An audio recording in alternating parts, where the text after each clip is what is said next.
Olá pessoas, eu sou o Léo. E eu sou o Miguel. E esse é o canal Piuí. Quem disse que para um filme fazer milhões na bilheteria, ele tem que custar outros milhões? Muitas vezes um filme pode ser barato, mas chamar a atenção das pessoas, levar todo mundo pro cinema e muitas vezes até agradar a crítica. Bons exemplos disso são os filmes Mad Max, A Bruxa de Blair, Halloween, A Noite dos Mortos-Vivos, entre tantos outros, que transformaram orçamentos de um pastel de carne e um caldo de cana em milhões e milhões de dólares. Mas era um pastel de carne com ovo junto? Com ovinho, porque também não era tão baratinho assim. Mas hoje o que a gente vai ver aqui no canal Piuí são filmes feitos com menos de $1 milhão e que ainda assim fizeram um sucesso absurdo e arrecadaram uma grana sem precedentes. Sabe o que eu acho curioso? Porque assim, a carne moída, né, ela é mais predominante no pastel de carne, né? Mas se tu pega e bota alguns pedacinhos de ovo cozido dentro, é um diferencial. E tem que ter temperinho verde também, tá? Assim como o canal Piuí tem que ter like, entendeu? Porque se um vídeo que a gente faz aqui é bom, legal, tem comentário, mas não tem like, o que importa então? O que importa? Às vezes são 15 minutos de vídeo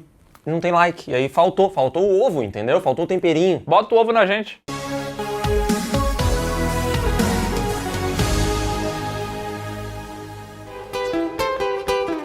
Imagine você fazer um filme custando menos do que uns 5 meses de assinatura da Netflix e depois esse filme ser comprado por uma grande companhia americana. Esse é o caso de El Mariachi, que custou $7.700 e faturou 2 milhões.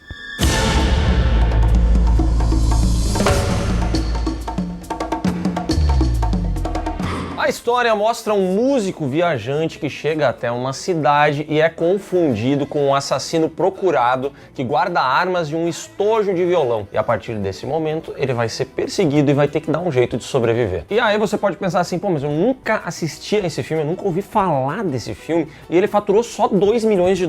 O que são $2 milhões, sendo que hoje a gente vê filmes aí que faturam bilhões? Tudo isso? Pois bem, nesse caso aqui, foi tudo para Robert Rodrigues, um nome que atualmente é muito conhecido, já dirigiu vários filmes de sucesso e que iniciou a sua projeção, a sua carreira de verdade aqui. Ele não só foi o diretor desse filme, como ele foi diretor, roteirista, fez a fotografia, editor, ele só não atuou no filme realmente porque aparentemente era só ele, né? Então se ele atuasse, não tinha ninguém para segurar a câmera. Tem que respeitar. Carlos Gallardo vive o tal mariachi do título do filme. E o resto dos atores, eu imagino, são os amigos do Robert Rodrigues, né? Do bairro onde ele morava, a turma da escola que ele fez amizade há muito tempo no passado, então trouxe pro filme. Ele foi juntando, ele foi improvisando onde dava pra fazer esse filme.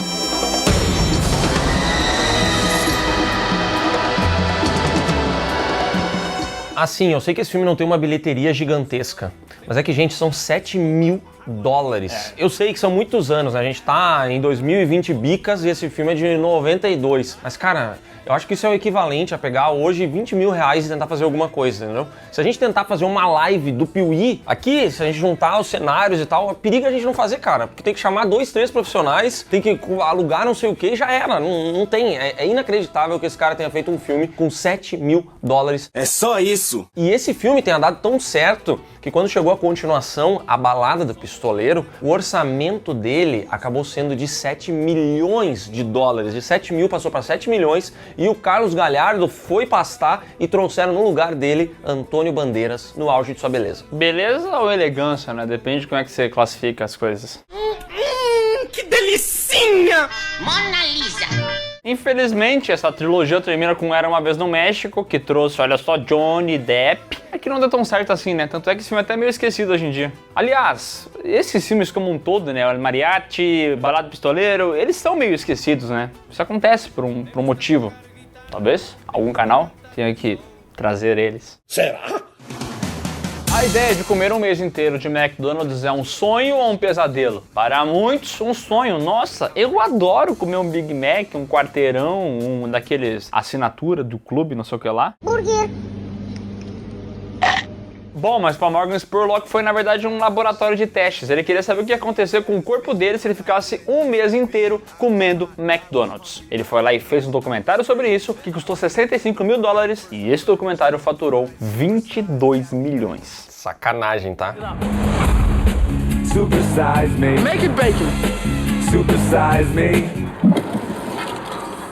E o documentário é tão simples quanto parece. Basicamente, o Morgan Spurlock se gravou comendo McDonald's refeição após refeição. As suas reações, a maneira como isso acabou saturando ele, como o corpo dele foi mudando, né? Inclusive Super Size Me faz referência aos lanches Super Size, né? Os maiores tamanhos que tinha aí no McDonald's e tudo mais. E a gente viu como ele também foi aumentando de tamanho e foi afundando em um verdadeiro caos nutricional. E o filme só custou 65 mil dólares, relativamente caro, porque ele tinha que fazer várias consultas no médico, né? Então esses exames, como você sabe, nos Estados Unidos eles não são baratos, né? These numbers are outrageous. Unfortunately, you caused some major harm to your heart, your liver, your blood. You're gonna die. O filme fala muito sobre os efeitos nocivos do fast food na nossa vida, na nossa saúde. Foi indicado ao Oscar de melhor documentário, não venceu, mas estava lá nas indicações e acabou ficando extremamente popular, né? Ele serviu aí como um marketing muito negativo para a indústria do fast food. Foi mostrado em milhões de aulas ao redor do mundo e realmente virou um ícone, não só pelo formato que ele adota, que é muito diferente, mas também por ter sido algo muito caseiro, uma produção que é muito mais sobre a ideia que o cara teve do que exatamente sobre o resultado final, né? A ideia dele foi muito criativa e a maneira como isso foi feito, com ele sacrificando a própria saúde, é bem interessante. You'll die. I want more. You gotta stop. Isso foi tão polêmico e tão degradante pro McDonald's que eles inclusive tiraram a opção do lanche Super Size, né? Que era aquele grandão. Porque isso pegou muito mal pro McDonald's. E o Morgan Spurlock, infelizmente, faleceu em 2024 e, segundo a família, decorrente de um câncer. Será que foi porque ele comeu muito McDonald's naquele mês? Acredito que não, mas de qualquer maneira, Super Size Me não só é um grande sucesso, mas também serviu para muita gente aí como uma espécie de aviso de que talvez seja bom você pensar duas vezes antes de comer muitos combos de lanches todos os dias da sua vida, né? Big merda. Tem que seguir a mentalidade de um pouquinho de salada, um pouquinho de droga, né? Se você for 100% droga, seu corpo não aguenta. Eu diria que o segredo da felicidade e da saúde é a gente começar a fritar alface e tomate. Porque assim a gente vai ter a salada e ao mesmo tempo vai ter o prazer que só uma fritura é capaz de nos proporcionar. Aí tu falou tudo.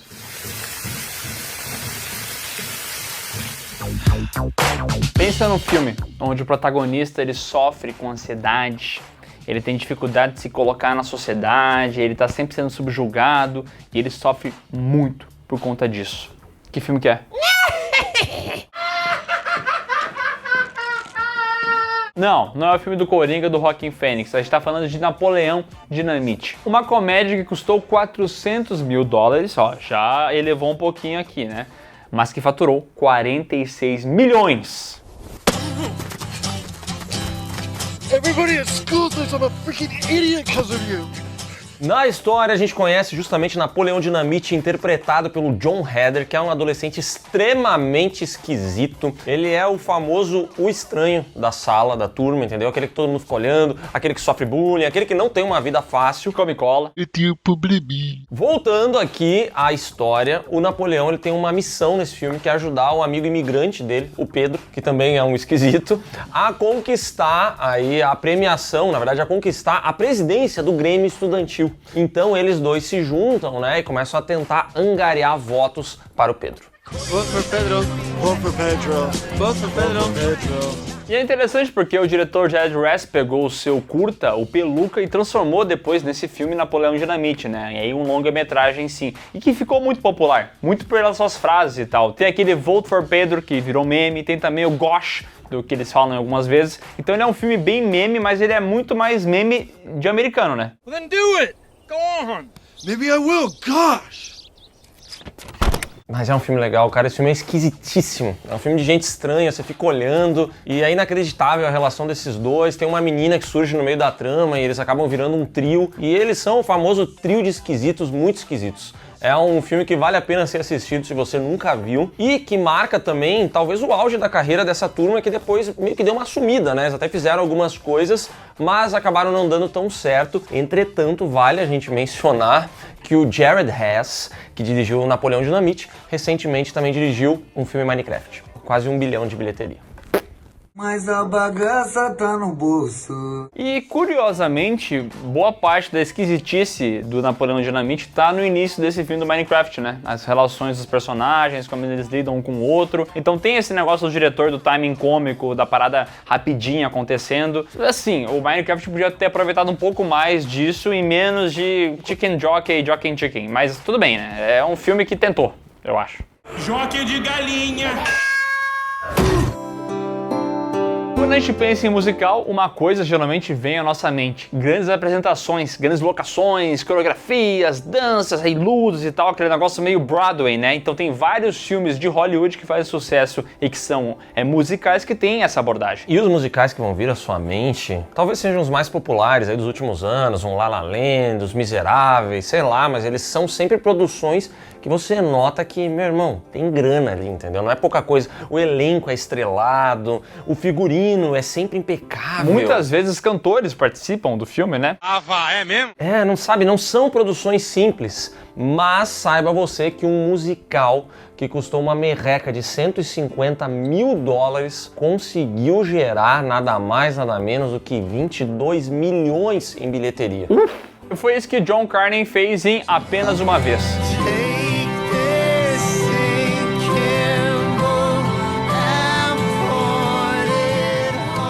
E na história do filme a gente vê um músico de rua de Dublin conhecendo uma vendedora de flores e eles se conhecem, começam a escrever música juntos, a idealizar essas paradas e meio que vê uma história de amor entre eles. Mas essa história de amor nunca se completa, nunca vira algo de fato. É mais o amor pela música. Porque eu amo de verdade. O filme é protagonizado por Glenn Hansard e Markéta Irglova, que são dois músicos de verdade, entendeu? Eles não são apenas atores se arriscando na música, nada disso. E talvez esse tenha sido o grande trunfo do filme, que acabou se destacando por ter várias canções e por apresentar essa relação deles de uma maneira muito mais intimista, muito mais minimalista e ainda assim conseguindo emplacar alguns sucessos e músicas que acabaram marcando muitas pessoas. Aliás, esse filme aqui venceu o Oscar de melhor canção original em 2008, onde ele competia com nada mais nada menos do que Encantada, um filme da Disney. A Disney botou um dinheiro bem grande em Encantada, né? Gastou tudo que dava e perdeu pra esse filme aqui que tinha apenas amor, música,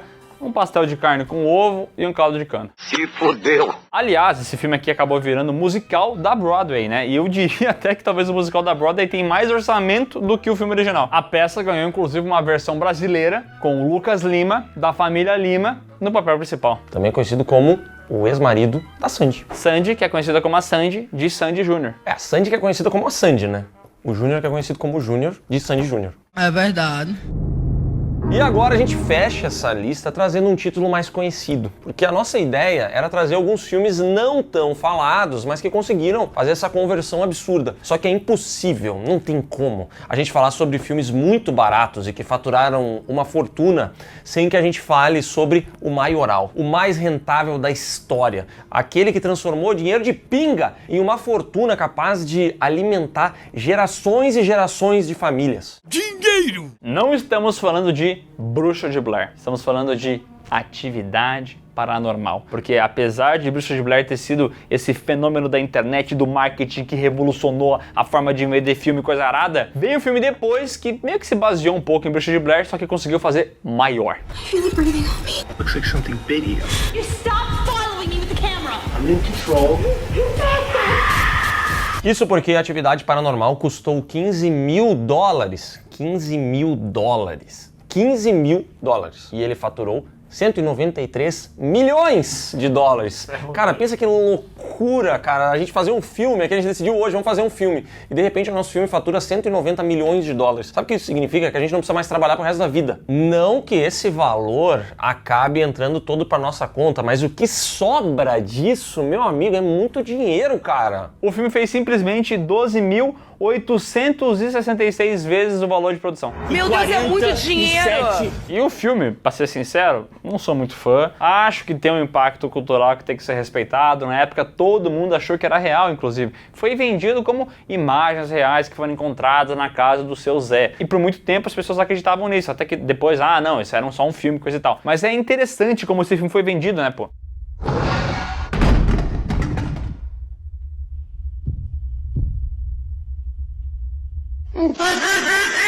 E quando você assiste ao filme, ele tem essa crueza. O casal está em casa, começa a acontecer algumas coisas estranhas, eles decidem botar câmeras, e o que a gente vê são as imagens dessas câmeras. E não tem nada exagerado, entendeu? É um filme que ficou famoso por ter porta abrindo, janela fechando, mas às vezes tem uma pegada diferente, às vezes acontece uma coisinha aqui, uma coisinha ali. Então, eles realmente tentam vender uma coisa real e funcionou. As pessoas acreditaram e foram assistir ao filme no cinema. Parabéns. Quero meu dinheiro. E tudo isso foi pensado, afinal de contas, esse filme aqui foi divulgado e os atores têm seus nomes reais no filme, né? É como se eles realmente fossem eles mesmos. Até foi algo que na época gerou uma discussão, porque a Paramount ficava meio receosa, parece que isso não fazia tanto sentido, talvez fosse até perigoso, mas eles conseguiram emplacar isso de botar os atores ali, os personagens são os mesmos nomes, é tudo pra parecer real. E funcionou, tá? Esse filme aqui ganhou várias continuações, inclusive. Continuações essas que replicaram o material base, bem dizer, e tentaram surfar novamente a onda e de fato botaram dinheiro no bolso. Ninguém fez no nível que o primeiro, mas conseguiram também, né? O que importa é o dinheiro que entra em casa. Então é isso, pessoal. Se você gostou desse vídeo, dá um like aqui embaixo, se inscreve no canal, marca o sininho, comenta outro caso que isso acontece, porque a gente tá ligado que tem vários casos de pessoas que tinham apenas um pastel de carne com ovo, um suco de laranja e um sonho. Ronaldinho Gaúcho é um bom exemplo disso, cara. Ele tinha só um pastel de carne e ele virou esse cara aí muito grande, Ele né? também tem 2 pernas, né, que ajudaram ele nisso. E não se esqueça de deixar o seu like, seu comentário e conferir os links que estão na descrição, que vão levar você para as nossas redes sociais, para as lives do Miguel, pro PeeWeeCast, o podcast do canal Piuí, e até mesmo para Insider, onde você encontra essas roupitas aqui, você pode adquirir com desconto usando o nosso cupom.